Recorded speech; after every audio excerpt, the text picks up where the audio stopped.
রে বলতো ইমাম গাজ্জালির মা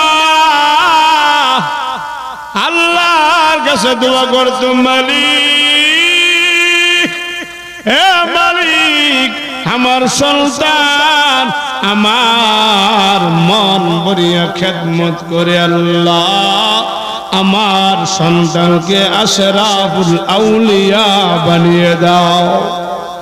মায়ের দোয়ার কারণে ইমাম গাজ্জালি হয়েছে। মা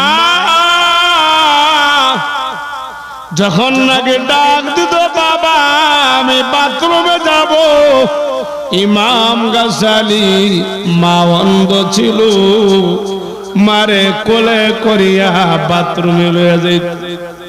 হে যুবক, তোর মায়ের কাপড় তুই কয়দিন দিয়ে দিস? কথা কোন ঠিক কিনা?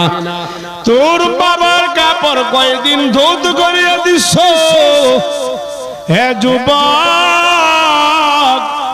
যারা নাকি মা বাবার কষ্ট দিবে তাদের কপালে কোনদিন জান্নাত নসিব হবে না।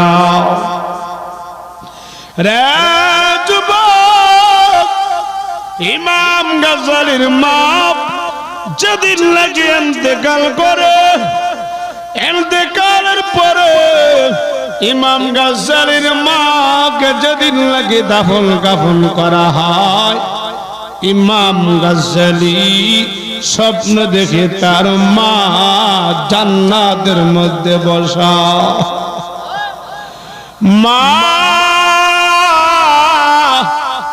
ঝাবড়াইয়া ধরছে, বাবার দুনিয়ার জমিনে আমি মায়ের খেদমত করেছ, মায়ের বিছানার পায়খানা সাফ করেছ, মায়ের কাপড় চোপড় ধৌত করে দিয়েছ, ঠিক কিনা?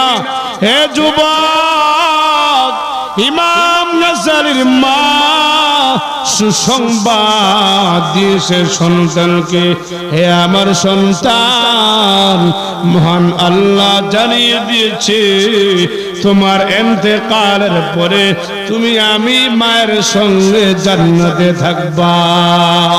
আল্লাহু আকবার, আল্লাহু আকবার। রে বন্ধু, ইমাম গাজ্জালির মা জান্নাতের গ্যারান্টি সুসংবাদ দিয়েছে একমাত্র মায়ের সেবার কারণে, ঠিক কিনা? আল্লাহু আকবার বলেন, হাত তোলেন, আল্লাহ ডাক দেন, আল্লাহ